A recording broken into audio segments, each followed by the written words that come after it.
Debe ser. Bueno, vamos a abrir la Biblia en el libro de los Salmos, el Salmo 112, y vamos a encomendar este tiempo a nuestro Señor. Padre, viene esta parte de este tiempo dedicado a ti, en la cual abrimos las Escrituras. Cuán bendecido es el pueblo que tiene esta palabra de Dios en el centro de su ser, en sus corazones. El pueblo que tiene un corazón en el cual mora abundantemente la palabra de Cristo, es un pueblo bendecido, es un pueblo que va a ser guiado, es un pueblo que va a ser exhortado, va a ser animado, es un pueblo que va a ser mostrado el camino que debe de seguir. Y nosotros somos ese pueblo. Te damos gracias por esta bendición. Creemos que esta es tu palabra entera, no para que nosotros saquemos las partes que no nos gustan y nos quedemos con aquellas que nos parecen buenas, sino para que en toda su entereza pueda ser por nosotros absorbida, comida, deleitada en nuestro ser, Padre. Queremos pedirte que seamos llenos de tu espíritu y de tu palabra en esta mañana. Al contemplar en forma especial este Salmo 112, el cual describe numerosas bendiciones que tú tienes para nosotros, damos gracias por la obra que estás haciendo, nos gozamos y agradecemos por estas misericordias para con nosotros. En el nombre del Señor Jesús. Amén. Qué bendecidos somos en realidad, amados. Vuelvo a leer el Salmo, solamente de escucharlo trae una bendición especial. Dice, bienaventurado, bendecido, feliz el hombre que teme a Jehová y en sus mandamientos se deleita en gran manera. Su descendencia será poderosa en la tierra. La generación de los rectos será bendita. Bienes y riquezas hay en su casa, y su justicia permanece para siempre. Resplandeció en las tinieblas luz a los rectos, es clemente, misericordioso y justo. El hombre de bien tiene misericordia y presta, gobierna sus asuntos con juicio, por lo cual no resbalará jamás. En memoria eterna será el justo. No tendrá temor de malas noticias. Su corazón está firme, confiado en Jehová. Asegurado está su corazón. No temerá hasta que vea en sus enemigos su deseo. Reparte, da a los pobres. Su justicia permanece para siempre. Su poder será exaltado en gloria. Lo verá el impío y se irritará. Crujirá los dientes y se consumirá. El deseo de los impíos perecerá. Estamos contemplando ya por tercera semana las bendiciones que Dios tiene para los suyos. Y hemos visto hasta el momento quiénes son los que reciben estas bendiciones. Lo dice el versículo 1, aquellos que tememos al Señor y nos deleitamos en sus mandamientos. Somos creyentes que le tememos, que le reverenciamos, que le respetamos, que le amamos, que confiamos en Él. Somos aquellos que nos deleitamos en sus mandamientos, en su palabra. Es su palabra dulce para nuestra alma, es su palabra algo deseable, algo que estamos allí deseosos, que no podemos vivir sin su palabra, así como no podemos vivir sin agua y alimentos. Entonces dice, para nosotros nos esperan estas bendiciones. ¿Y cuáles son estas bendiciones? Bueno, la primera que mencionan es la de una descendencia poderosa, bendita en la tierra. Y estuvimos viendo pues de que esto incluye una descendencia de personas salvas, hijos e hijas que sean salvos y que van a tener un efecto en la sociedad que va más allá de lo normal, por decir así. Mire, estaba pensando en esto y agradezco, dicho sea de paso, a mi esposa, a quien compartió una cita que ella escuchó, la cual voy a compartir con ustedes en unos instantes. Pero antes de eso, hace unos días me desperté y vino a mi mente leer el Salmo 25. Así que dije, bueno, voy a leer el Salmo 25. Y en el versículo 12 y 13 encontramos una vez más un eco de lo que en el 112 también leemos. Dice, ¿quién es el hombre o la mujer que teme a Jehová? ¿Quién es el hombre o la mujer que teme a Jehová? Dice, él, Dios, Jehová, le enseñará el camino que ha de escoger. Gozará él de bienestar y su descendencia heredará la tierra. Una vez más ahí, la persona, el hombre, la mujer que temerosamente busca día tras día vivir en honra y gloria del Señor y que busca pues ser fiel, seguir al Señor de todo corazón, dice que va a ser la persona que va a ser bendecida. Dios dice le va a enseñar el camino que ha de escoger. Pero más aún también dice su descendencia heredará la tierra. Un eco de lo que leemos en el Salmo 112, versículo 2. ¿Algunos de ustedes han escuchado de Agustín de Hippo? No que tenía hipo, sino que es de Hippo, una ciudad de África. ¿Saben quién es Agustín de Hippo? Más conocido como San Agustín. Algunos dicen, sí, San Agustín, este santo de la Iglesia Católica. Quizá usted no sabía esto, pero permítame decirle algo. Oficialmente, como la conocemos, la Iglesia Católica Romana no en realidad tiene un inicio, sino hasta los 1600. ¿Ok? Es muy interesante ver el desarrollo, ¿no?, de lo que eventualmente llega a conocerse como la Iglesia Católica Romana y Apostólica. Pero en el tiempo en el que vive Agustín, entre el siglo IV y V, ¿ok?, Agustín no era en realidad una persona católica romana, por decir así. Él simplemente era uno más en la línea de muchos siervos de Dios que han habido a través de la historia. Ciertamente, tanto la Iglesia Católica Romana lo toma a él como uno de las personas más influenciales dentro de la teología católica romana, pero no necesariamente porque Agustín haya estado de acuerdo con la teología católica romana. ¿Ok? Agustín antecede a la Iglesia Católica Romana. Antecede. No es, propiamente hablando, un católico romano. Pero, habiendo dicho eso, Agustín en realidad es conocido en el ámbito de la teología como probablemente una de las mentes más brillantes en términos de teología y en forma particular en cómo él desarrolla teológicamente la gracia de Dios. Es una de las contribuciones más grandes que ha hecho Agustín para la posteridad. Ahora bien, es bueno notar lo siguiente, que este hombre Agustín, pues en su edad moza, en su edad joven, él era un sinvergüenza. Él era un sinvergüenza, literalmente. No tenía vergüenza de nada. A la edad de 17 años, su padre muere y él se da una vida disoluta, una vida de pecado, ¿ok?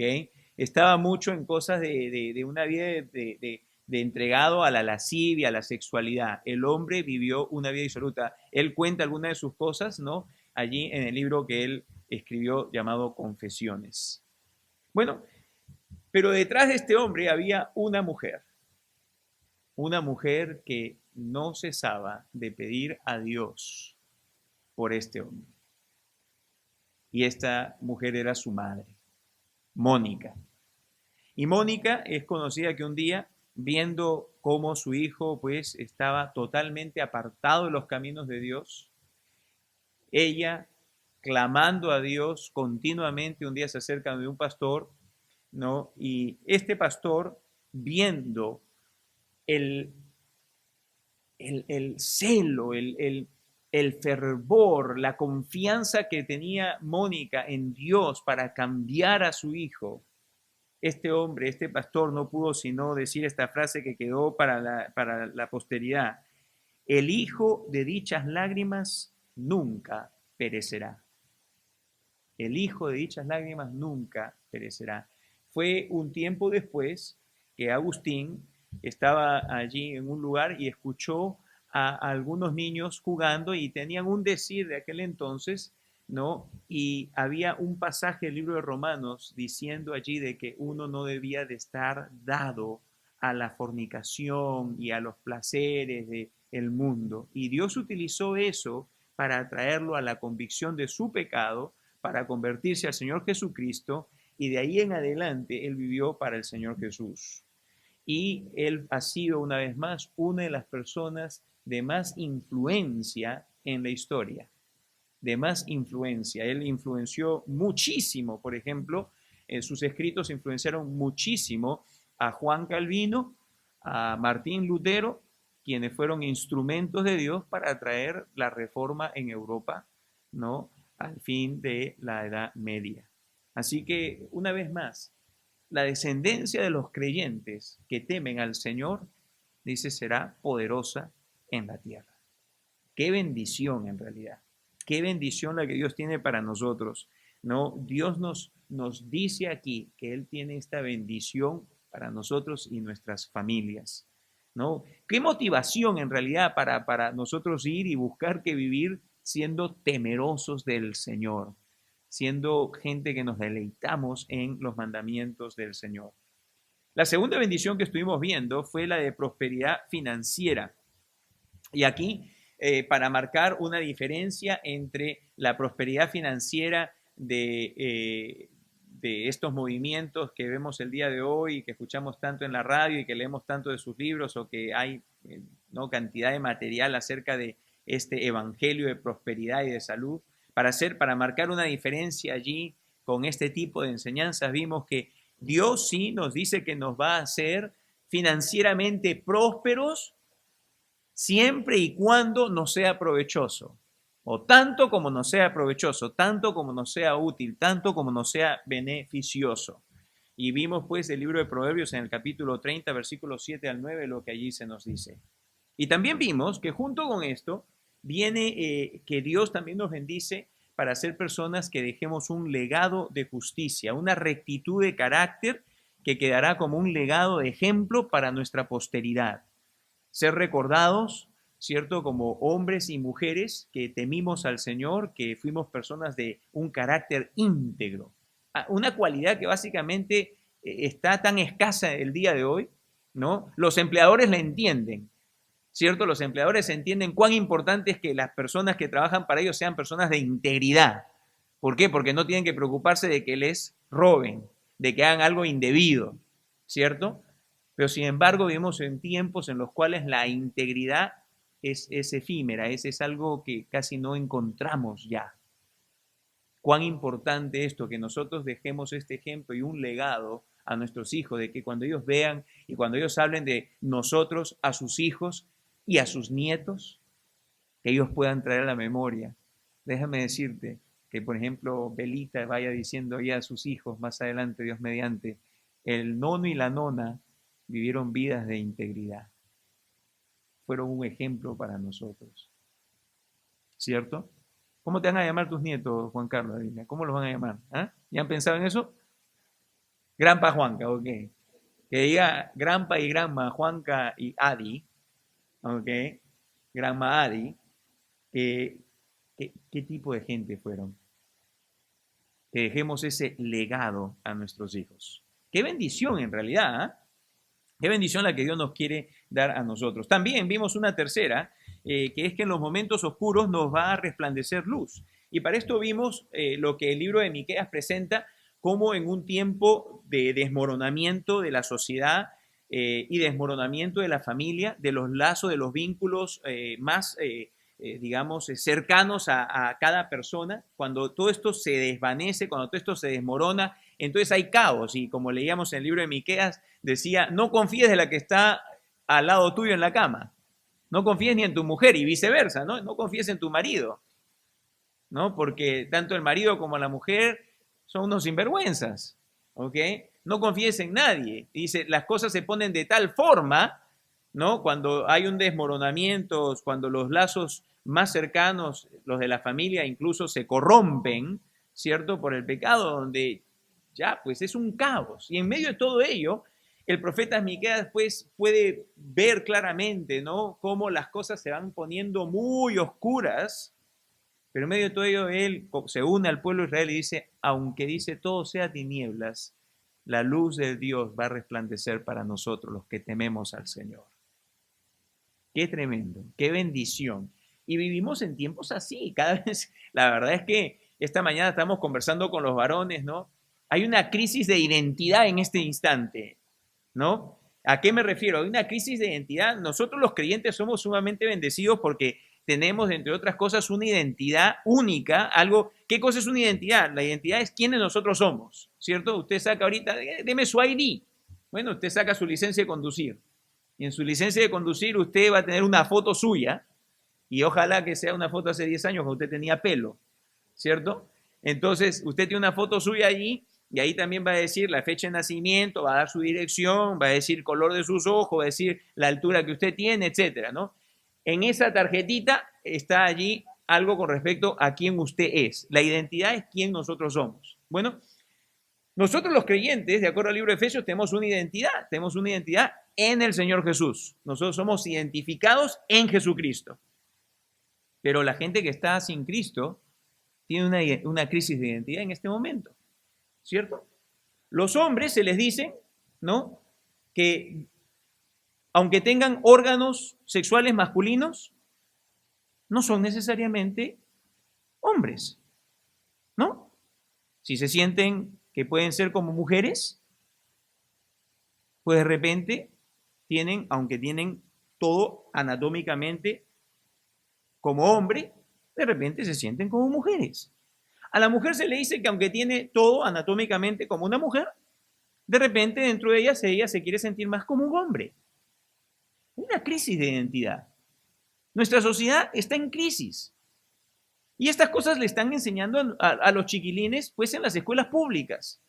Hay una organización ahí llamada Planned Parenthood, que podríamos traducirla como planeamiento para la paternidad o maternidad, que supuestamente viene a tu lado, viene al lado de la sociedad para ayudar a la sociedad y que está diseminando este tipo de ideas. ¿Ok? La mujer también se le presenta toda una serie de ideas, de conceptos deformados acerca de su feminidad.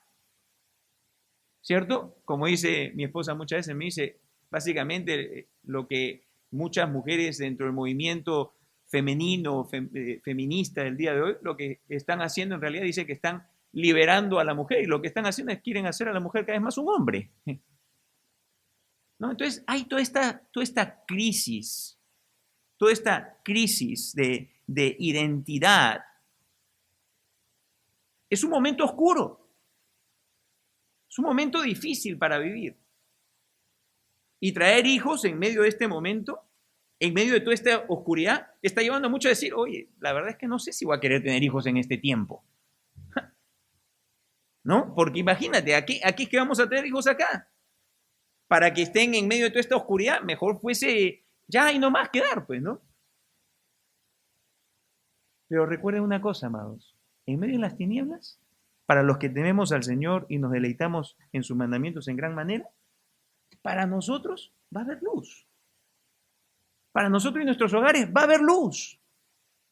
Es por eso que, puesto que Dios es el mismo ayer, hoy y por siempre, que Dios le dijo, por ejemplo, al pueblo que estaba cautivo en una ciudad extranjera, pagana, idólatra, perdida, la ciudad de Babilonia, cuando Israel es llevado allá, manda un mensaje por medio del profeta Jeremías a este pueblo que estaba allí cautivo.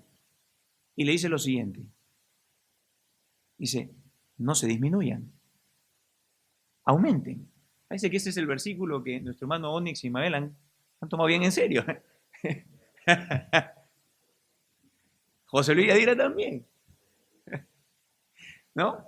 Y que algunos debiesen de tomarlo también, ¿ok? Dice, por supuesto, yo con mucho gozo, ¿ok?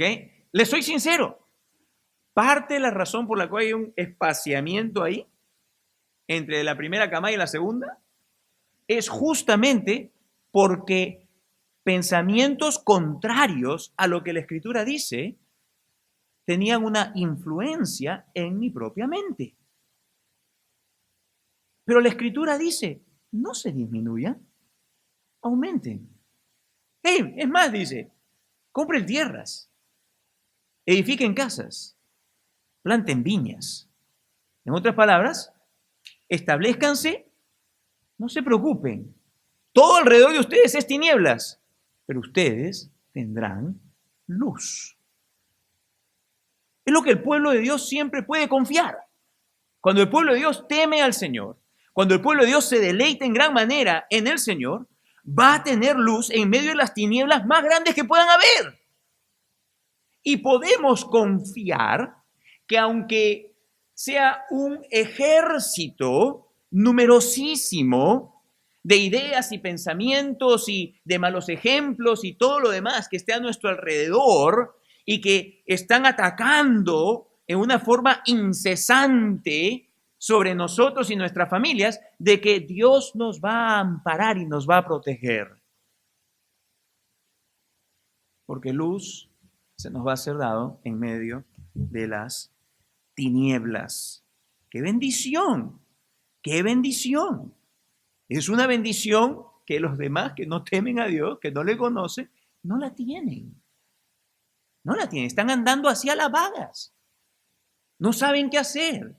Nuevos estudios sacan. ¿Cuál es el problema? ¿Qué es lo que está pasando? ¿Por qué? Es que aunque estamos, supuestamente, ellos dicen, avanzando en la sociedad, estamos siendo más progresivos. Esa es la palabra de moda ahora, ser progresivo. Suena bien, porque ¿quién no quiere progresar? ¿Ah? Es el pensamiento progresivo, ¿ok? De progreso. Aunque estamos avanzando, dice, ¿por qué tenemos todas estas cosas, todos estos dolores en el alma? ¿Ah? ¿Por qué? Porque siguen en tinieblas. Jesucristo le dijo, ¿puede un ciego guiar a otro ciego? ¿No van a caerse los dos en el hueco? Claro que sí. Pero para nosotros, amados, como dice acá la Escritura, resplandeció en las tinieblas luz a los rectos. ¡Qué bendición! ¡Qué bendición! Entonces, una descendencia poderosa, prosperidad financiera, en los momentos oscuros resplandece luz. Otra bendición.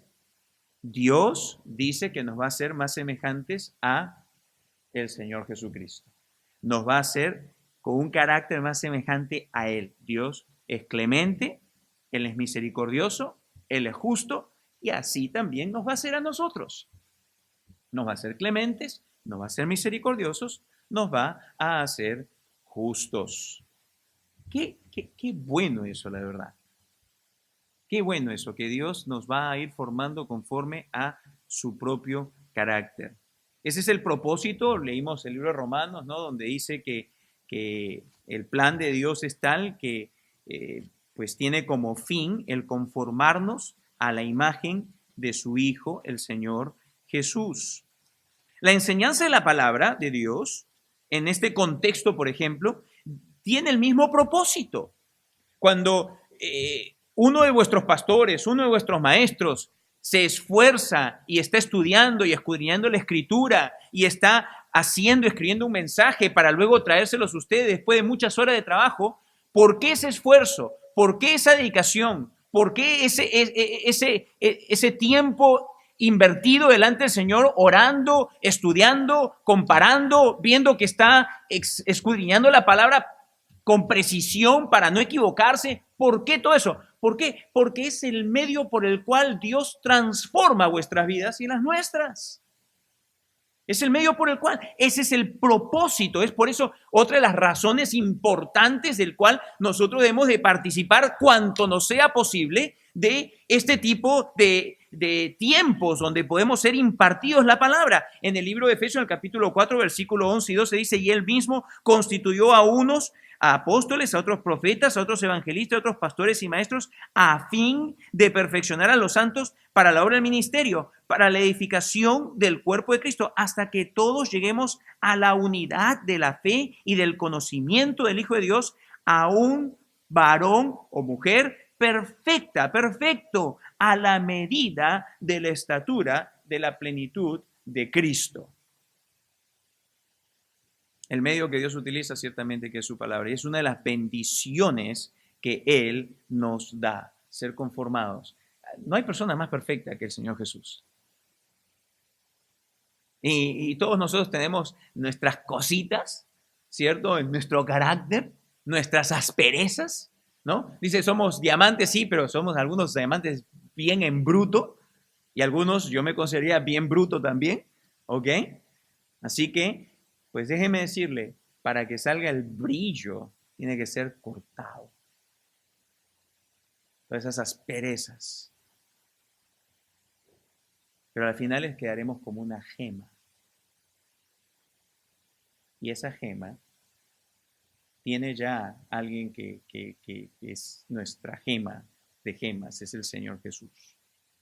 Es así como somos hechos, día a día, por medio de la obra del Espíritu de Dios y su palabra. Así que esa es una cuarta bendición. Tenemos una quinta bendición que hemos visto también, que es nuestra, que ante las malas noticias no tememos. Ante las malas noticias no tememos. Y como aclaramos, no es que no vayan a venir malas noticias nos llegan. Hey, les confieso una cosa, cuando yo estaba diciendo eso la semana pasada, yo dije, más que fijo me va a ir un par de malas noticias esta semana. Y dicho y hecho, dicho y hecho. Desde que agarré el teléfono para hablar con Lima en la mañana el día lunes, ya. Gente que renuncia, teníamos ciertos planes, los planes se estropean. Ya. De pronto ya cosas empiezan a pasar. Pero ¿cuál es la bendición? Ante las malas noticias no tenemos que temer.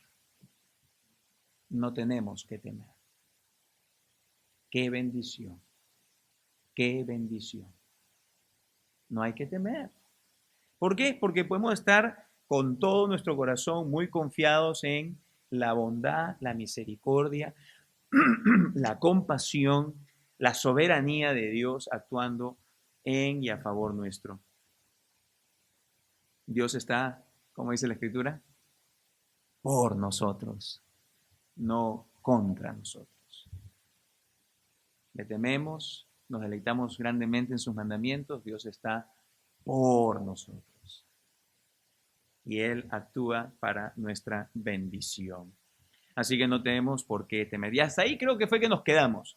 Nos queda ver una bendición más y luego la reacción de los impíos. Y vamos a hacerlo en los próximos minutos. Otra bendición, versículos 9 y 10, el 9, es un corazón dadivoso. Un corazón dadivoso. Versículo 9 dice, reparte, da a los pobres. Su justicia permanece para siempre. Su poder será exaltado en gloria.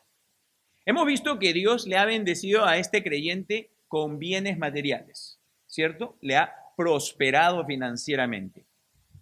Pero como ya había dicho la semana pasada, no solamente es una bendición para que tú puedas disfrutar de estas cosas, lo cual Él espera que sí lo hagamos en una forma razonable, ¿ok?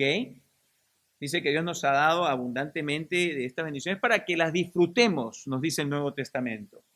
Podemos disfrutarlo sin tener ningún tipo de conciencia que nos acusa qué malo que es, ¿no? Hay algunos que son medio ascetas, ¿no? Es decir, personas que dicen, no, que es todo lo material y todas esas cosas que tú tienes que hacer un voto de pobreza. Básicamente, vivir una vida ascética con un voto de pobreza.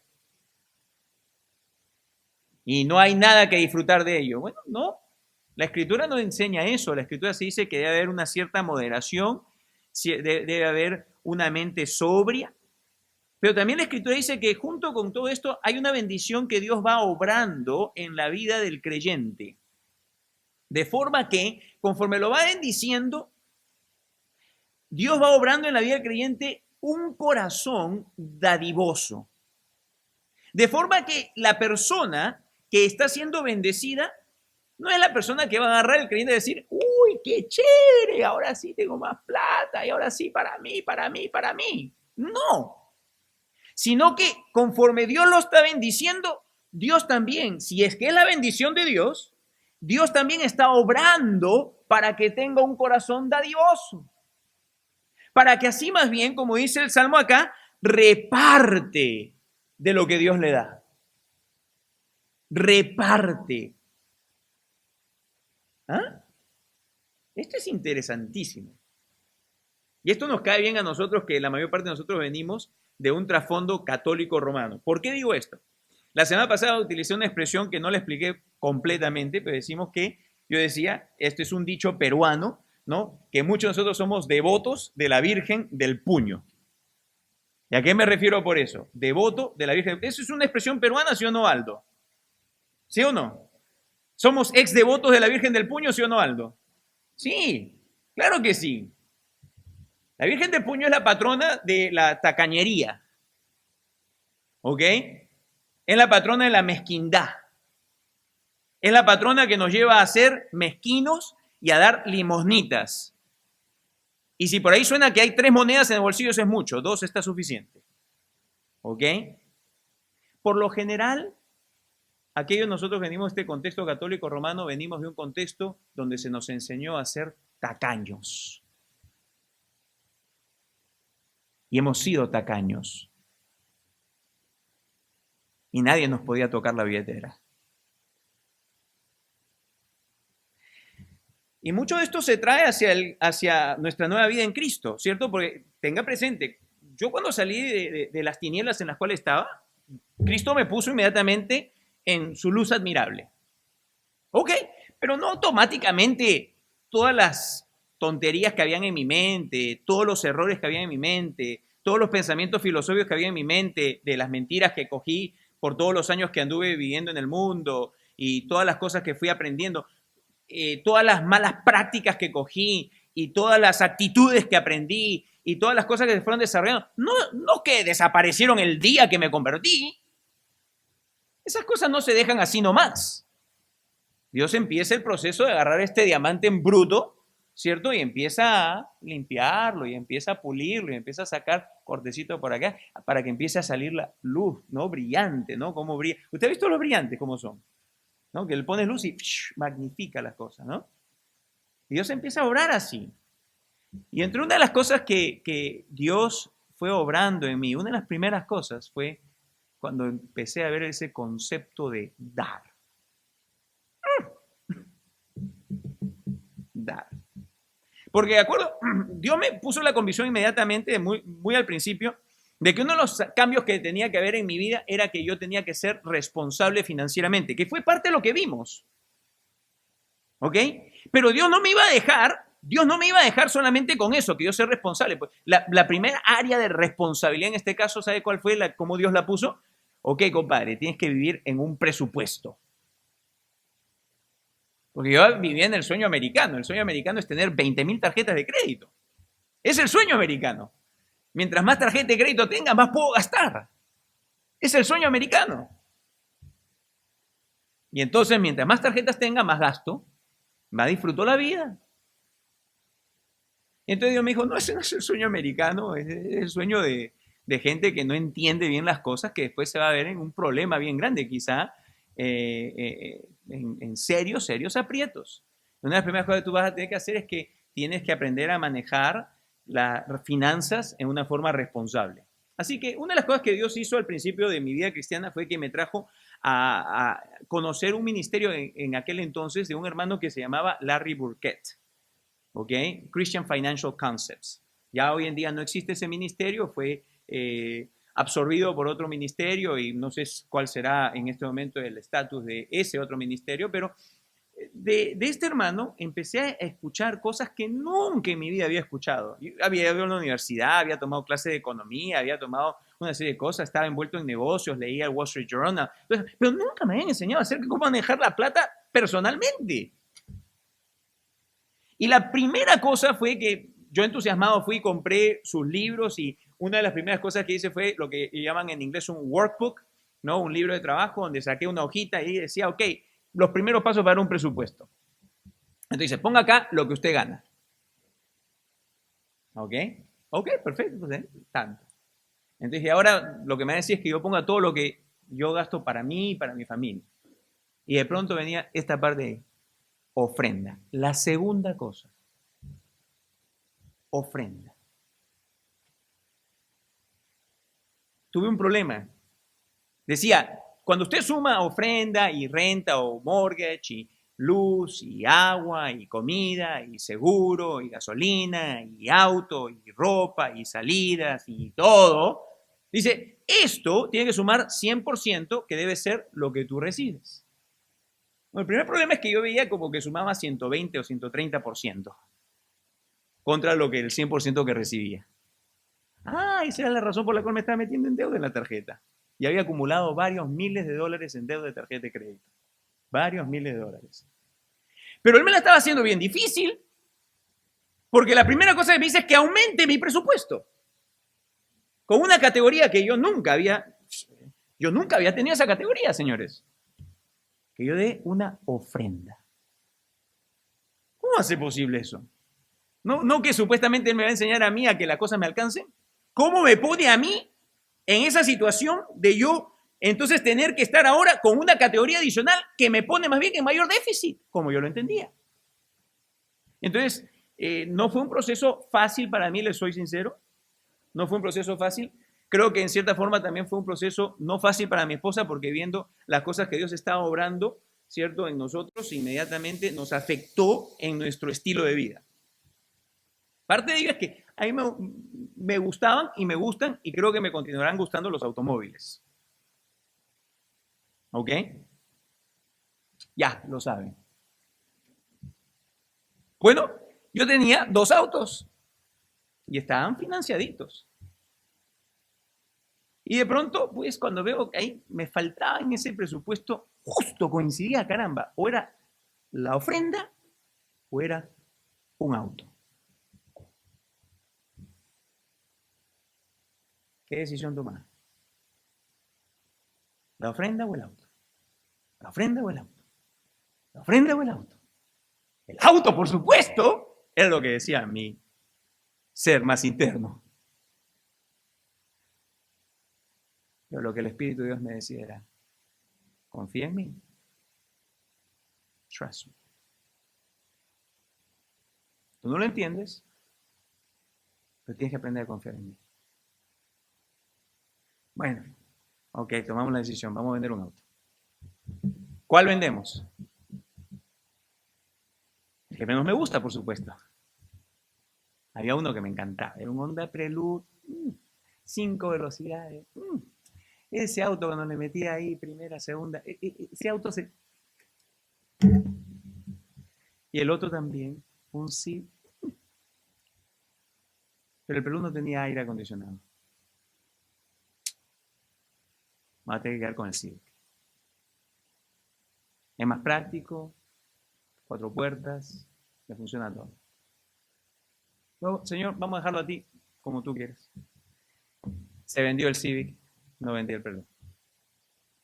Por espacio de casi un año, creo, no teníamos aire acondicionado. Y en esos años de calentamiento mundial, la temperatura, la Florida era súper caliente. En el verano era 90 grados, 95 grados. Esa cosa que me bañaba por las puras. Porque salía fresco y a los 2 minutos que estaba en el auto estaba vuelto otra vez en baño, pero ya de sudor esta vez. ¿No? Y así pues por varios meses, pero empezamos a dar la ofrenda. Dios empezó a obrar en nuestros corazones este sentido de repartir,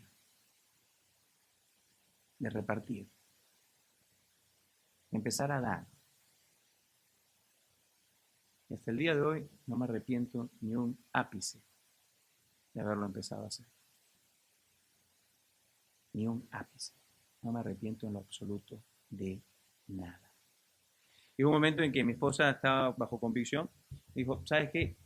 Jesús, mira, el Señor pone en mi corazón de que, aparte de lo que vamos a la iglesia, ya cuando te dice, aparte de lo que vamos para la iglesia, ya otra vez como que, ¿cómo que aparte? Separemos algo más. Separemos algo más. Para, en caso que haya alguna necesidad, que tú puedas ver a alguien en necesidad, que podamos contribuir para ello. Dice que una de las bendiciones que Dios hace es que Él va obrando. Una vez más, no sucedió el segundo día después de convertidos. ¿Ok? Pero una de las bendiciones que Dios va obrando en ti y en mí es la siguiente: reparte, da a los pobres, su justicia permanece para siempre. En el pueblo de Dios de hace 2000 años, y en el pueblo de Dios de hoy día, y en el pueblo de Dios de hace 3000 años, como en el tiempo del salmista, Dios siempre obra de esa misma forma. Dios va obrando de forma que Él va transformando el corazón de una persona que es inclinada hacia la mezquindad y la tacañería y que está inclinada a querer usar todo lo que recibe para mí mismo y para los míos, de forma que ya no es así, sino que empieza a haber un espacio para poder dar para otros, aun cuando las cosas no pareciesen que pudiesen alcanzar. Aun cuando las cosas pareciesen que no pudiesen alcanzar. Es más, el apóstol Pablo, si viene conmigo a 2 Corintios, Pablo lo que hace es que, inspirado por el Espíritu de Dios, cita este salmo en 2 Corintios en su enseñanza a los corintios de que Dios quiere hacer esta obra también en ellos. El noveno capítulo de 2 Corintios, versículos 8 y 9, nos enseña esto. 2 Corintios 9, 8 y 9. Hay dos cosas que van a ir juntas para poder entender que esto es la bendición completa de Dios para nosotros, ¿ok? Dios nos va prosperando financieramente, sí, pero también nos va dando un corazón generoso para compartir de esa prosperidad, ¿ok? Y lo que dice 2 Corintios 9, 8 y 9. Y poderoso es Dios, leámoslo de antes, versículo 6. Pero esto digo, el que siembra escasamente, también segará escasamente, y el que siembra generosamente, generosamente también segará. Cada uno dé como propuso en su corazón, no con tristeza ni por necesidad, porque Dios ama al dador alegre. Y poderoso es Dios, mire acá, dice, Dios es poderoso, dice, para hacer una obra en ustedes. Y yo quiero que vean que no es una obra, sino es una obra doble, ¿ok? Quiero que ustedes vean que hay dos aspectos que Dios está haciendo aquí, ¿ok? Uno en el corazón y uno en nuestras finanzas, ¿ok? Miren, y poderoso es Dios para hacer que abunde en vosotros toda gracia. Ayer Dios está obrando en nosotros, ¿ok? Él está cambiando ahí nuestros corazones para que abunde en vosotros toda gracia, a fin de que, y ahora viene la segunda hora, teniendo siempre en todas las cosas todo lo suficiente. Dios no solamente obra en el corazón para que sea dadivoso, sino que también nos va a dar para que podamos ser dadivosos. Abundéis para toda buena obra, como está escrito. Dice, esta es una bendición que Dios ha obrado en su pueblo de siempre. Como está escrito, repartió, dio a los pobres. Su justicia permanece para siempre. Una cita del Salmo 112, versículo 9. Una cita del Salmo 112, versículo 9. Entonces, ¿qué es lo que vemos, amados? Que parte de la bendición que Dios quiere obrar en ti y en mí, y déjame decirte, yo entiendo, si tú eres de aquellos que cuando, primeramente, déjame acá rebobinar un poquito algunas palabras y decirte lo siguiente. Aquellos de ustedes que ya vienen por un tiempo aquí, saben que del púlpito básicamente no se habla acerca de cosas de dinero. ¿Tendría varios testigos de eso? ¿Sí o no? ¿Sí? ¿Sí? Bueno, parece que no, parece que piensa que sí. Ok. Nosotros aquí no hablamos por lo general desde el púlpito acerca de dinero. Ha sido, por decir así, una política por decir así, una decisión adrede de, al menos nuestra, creo, de los ancianos, de nosotros, de no tocar cosas como cosas del dinero, como en otros lugares lo hacen. Pero sin embargo, sí tocar acerca de ello cada vez que toca en un pasaje. ¿Ok? Y en este de acá, aquí está en el pasaje. Ustedes saben que la mayor parte de las enseñanzas que tenemos son exposicionales, que vamos a un pasaje y lo vamos versículo por versículo, vamos desmenuzando, ¿no? Y lo vamos dando. Y cuando toco un pasaje, déjeme decirle, no tengo pelos en la lengua para hablarlo, porque ahí está. Ay de mí, si yo dijese, no, esto no lo puedo tocar. Ay de mí, ¿por qué? Pues, ¿quién soy yo? Si ahí está, ahí está. Y si Dios dice, mi pueblo tiene que aprender esto, pues el pueblo tiene que aprender eso. ¿Correcto? Pero habiendo dicho eso, lo que quiero que ustedes guarden acá, hermanos, es esto. Yo entiendo, si quizá hasta el día de hoy, quizá cada vez que se toca esto te hace sentir un poco incómodo, porque créeme, a mí me hacía sentir sumamente incómodo. Es más, no me gustaba que me hablasen de eso. Era porque Dios aún no estaba orando en mi corazón, al punto de llevarme de que no me causa a mí ningún tipo de problema que me hablen acerca de ello. Si algo más bien, aún me doy cuenta que quedan los remanentes de ser a veces todavía medio tacaño, de ser todavía una persona pensando más en mí mismo, en disfrutarlo más yo, en vez de quizá de tener una dadivosidad aún más grande. Y si algo, pues, la bendición de Dios dice que Dios dice que bendice, y bendice no solamente entonces de esa forma material, sino que Dios bendice con un corazón que es dadivoso, que viene para que salga, viene para que sea repartido. Esa es una bendición. No hay interés de por medio, no es que estoy buscando, ni nadie de nosotros debe buscar la gloria humana, como por ejemplo decir, por si acaso, yo y mi familia hemos dado tanto de esto acá, por lo tanto mi nombre debiese estar en un par de estas bancas. O como vamos a veces a los hospitales, ¿no? Y que están ahí, fulano de tal, un ladrillito, fulano de tal, otro ladrillito, o arbolitos, ¿no? Con cada ramita con un nombre ahí, porque dice, este es un benefactor. La gente se siente bien que digan, fulano dio plata. Acá es anónima la cosa. Tan anónimo como puede ser posible. Hay ciertas cosas, sí, de acuerdo a las leyes, que no nos permiten ser totalmente anónimos. Ok, bien. Pero es tan anónimo como es posible. Tanto así que les vuelvo a decir, personalmente, yo, ni tampoco ninguno de vuestros pastores, sabe lo que usted da. Lo cual, déjenme decirle, para mí es una bendición, porque me permite verles a todos ustedes en la cara y pensar que todos ustedes son los que dan las ofrendas. ¿Ok? Yo no sé si ustedes la dan o si no la dan. Yo no lo sé. Pero usted es una persona bendecida por Dios, usted va a ser de los que dan.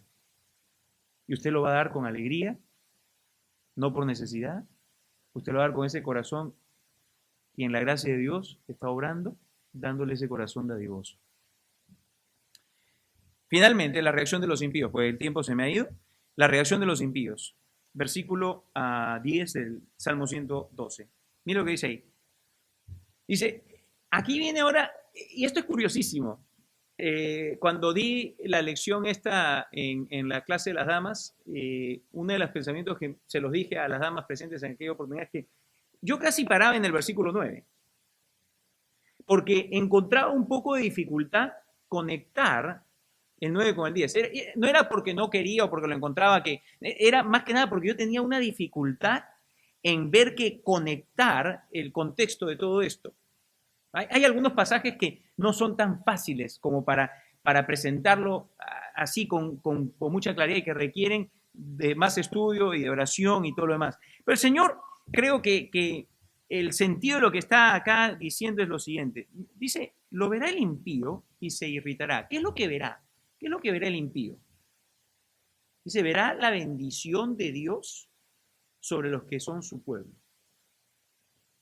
Eso es lo que va a ver, porque acá está hablando, todas estas cosas son abiertas a los ojos de todo. La descendencia poderosa, los bienes y riquezas, de que vive una forma, por decir así, sobrenatural en medio de las tinieblas, que ve que a pesar de que los hogares de medio mundo se están desmoronando, el hogar de este acá se mantiene firme, que es un hombre de misericordia porque escucha, no porque él se publicita o ella se publicita, sino porque hay la opinión de otros que dicen que cuando se menciona a esa persona, a esa persona, a ese hombre, esa mujer que tiene este carácter como el del Señor, los demás hablan de él de una forma distinta, hablan de ella de una forma especial. Y entonces esto es visto, esto es oído por los enemigos de Dios, por los que no creen en Dios. Y entonces dice, lo verá el impío, el que no cree en Dios, dice, y se irritará. No es que se sienta alegre de ver las bendiciones de Dios sobre ti. Por el contrario, el impío detesta que tú seas tan bendecido. Quizá no todos, pero acá muchos de ellos detestan que tú seas tan bendecido.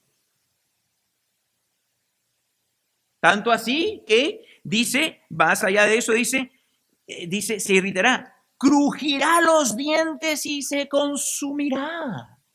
La envidia lo va a carcomer. Y si fuese posible, entre los dientes que está crujiendo, si te pudiese tener allí a ti, te tendría allí para triturarte con sus dientes. Si pudiese, te trituraría con sus dientes de la envidia que te tiene. Porque eres un pueblo bendecido. Porque eres un pueblo bendecido.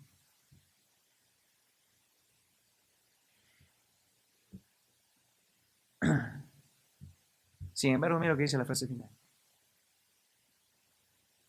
Aunque tiene este deseo,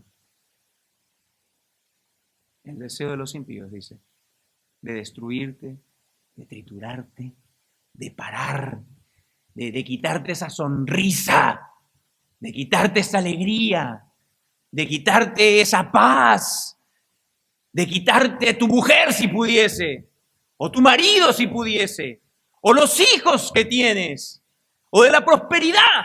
Si pudiese lo haría, créeme que lo haría. Y dice, aunque tenga todo ese deseo, su deseo no será prosperado. Su deseo, dice, perecerá. Esto es tremendo. Esto es tremendo. Porque ¿sabe qué? El impío, por la envidia que tiene y por todo lo demás, quizá puede ver y sí, te saluda. Oh, cómo te detesto. ¿No? Tienes una linda familia, yo acá estoy con este sinvergüenza. Tienes lindos hijos y acá los míos. Y está así, y se compara y ve y envidia que tengas ese marido y envidia que tengas esa mujer y todo lo demás, y cómo quisiera él tenerla o ella tenerlo. Y aunque desea eso, y aunque llame a una bruja para meterte ahí un hechizo, su deseo va a perecer. Su deseo no va a tener éxito. Aunque conjure a Satanás mismo, su deseo no va a poder hacer nada. Escúchame, amado, ninguna de las bendiciones que Dios nos dice aquí que son nuestras, si le amamos, si le tememos, si nos gozamos grandemente en sus mandamientos, ninguna de ellas va a faltar. ¿Por qué? ¿Por qué? Porque Dios no va jamás a maldecir al que Dios ha decidido bendecir. ¿Ah? Dios no va jamás a maldecir al que Él ha decidido bendecir. ¡Qué tremendo! Hay una persona que yo aprecio mucho por sus enseñanzas, y ustedes lo deben saber, es el pastor John MacArthur. Y una de las enseñanzas que él me da continuamente es que las mejores ilustraciones son las ilustraciones de la Biblia misma. Déjeme mostrarle en los minutos finales, yo quiero que usted se deleite en este concepto, ¿ok? Y que lo atesore en su corazón. El impío podrá tratar aún de llamar al diablo mismo para destruirte. pero no va a poder hacer nada contra ti, porque Dios, que ha decidido bendecirte, jamás te va a maldecir. Y vamos a verlo a la luz de la historia de Balaam y de Balac. Vean conmigo el libro de Números, por favor, el capítulo 22. Números 22. Vamos a leerlo allí. La simple lectura de la palabra creo que va con claridad a presentarlo. Acá vamos a ver un par de personajes. Primeramente vamos a ver a Balac, que es un caudillo, es un líder de Moab, ¿ok? Un enemigo del pueblo de Dios, ¿ok? Y vamos a ver a Balaam, que es un profeta, pero es un profeta pagano, y Dios utiliza a este profeta pagano, ¿ok? Para hacer aquí una obra maravillosa, ¿ok? Dios es soberano y puede utilizar a quien Él plazca, ¿ok? Y mire cómo Dios acá es el que está obrando todo esto. Versículo 1 dice, partieron los hijos de Israel y acamparon en los campos de Moab junto al Jordán frente a Jericó. Y vio Balac, hijo de Zippor, todo lo que Israel había hecho al amorreo, que había hecho que lo había vencido, ¿ok?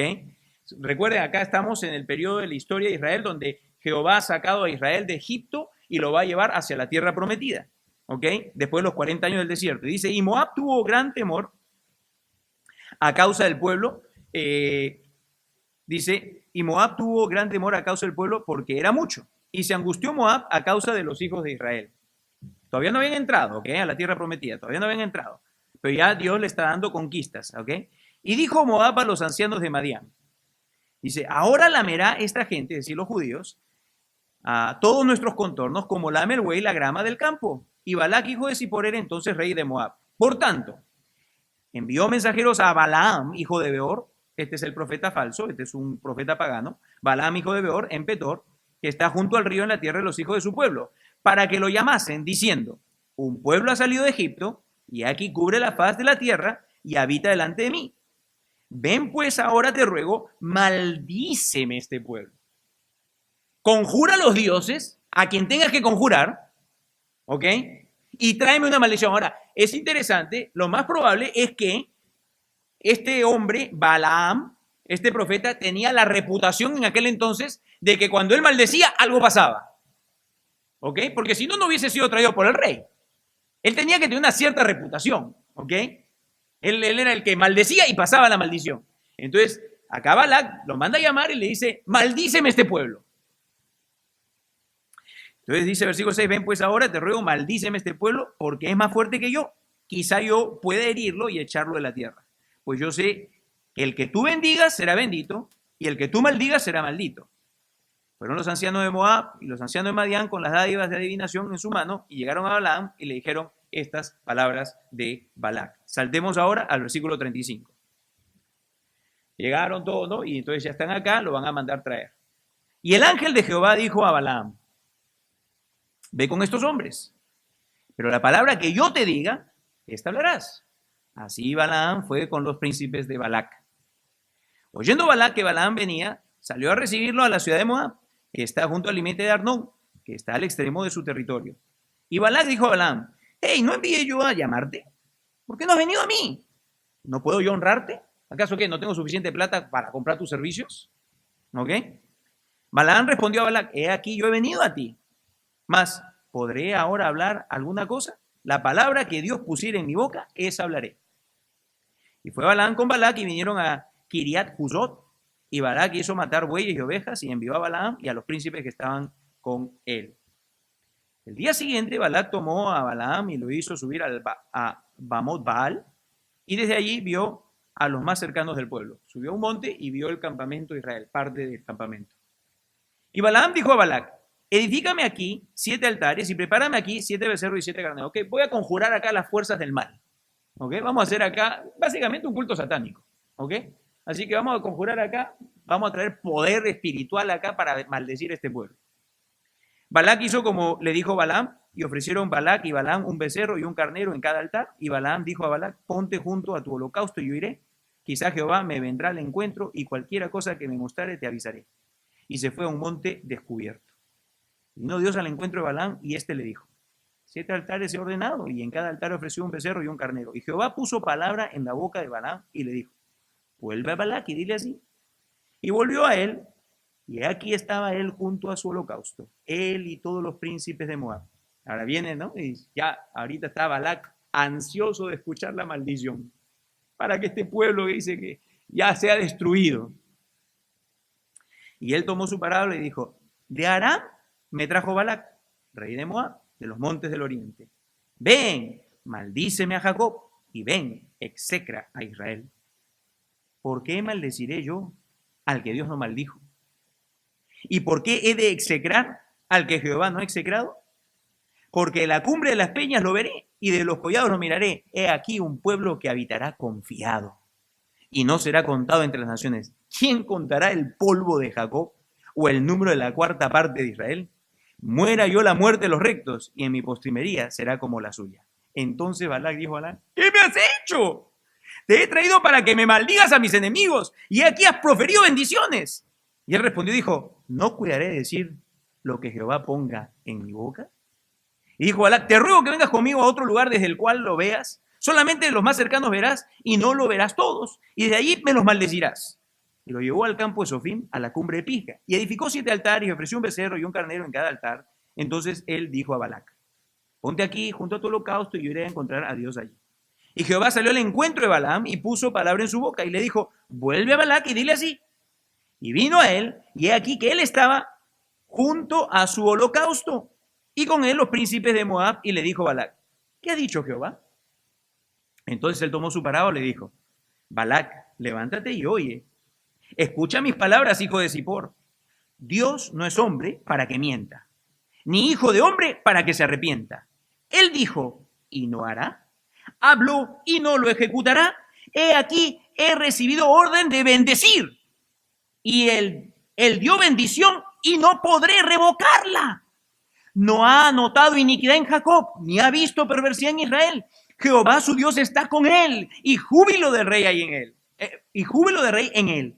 Dios los ha sacado de Egipto, tiene fuerzas como de búfalo, porque contra Jacob no hay agüero, ni adivinación contra Israel, como ahora será dicho de Jacob y de Israel, lo que ha hecho Dios. He aquí el pueblo que como león se levantará y como león se erguirá, no se echará hasta que devore la presa y beba la sangre de los muertos. Entonces Balac dijo a Balaam, ya que no lo maldices, tampoco lo bendigas. ¿Ah? Ok, no me lo maldigas, pero no me lo bendigas, pues entonces. Balaam respondió y dijo a Balac, ¿no te he dicho que todo lo que Jehová me diga, eso tengo que hacer? Y dijo Balac a Balaam, te ruego que vengas, te llevaré a otro lugar. Por ventura, parecerá bien a Dios que desde ahí me lo maldigas.